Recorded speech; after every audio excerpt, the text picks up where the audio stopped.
Samantala, Idol, pansamantalang isasara po ang 3 kalsada sa Dagupan City upang bigyang daan ang itatayong Street Bazaar, Baratillo at Food Strip bilang bahagi ng Bangus Festival 2026. Batay sa inaprubahan na Draft Ordinance number 0-024 Series of 2026 ng Sangguniang Panlunsod ng Dagupan, isasara ang Galvan, Zamora at Jovellanos Road mula Marso 18 hanggang Hunyo 18. Layunin ng hakbang na mabigyan ng mas malawak na espasyo para sa mga manlalako at maliliit na negosyo na nakikibahagi sa pagdiriwang. Ayon sa ulat, inaasahang makakadaragdag ito sa kita ng lokal na mga negosyante at mga tsoper dahil sa posibleng pagdagsa ng mga mamimili at mga bisita sa lungsod.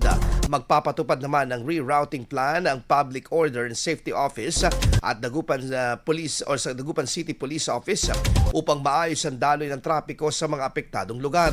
Binigyang prioridad ang pagpasa ng naturang ordinansa matapos lagdaan ng alkalde ang Certificate of Urgency sa Sangguniang Panlunsod.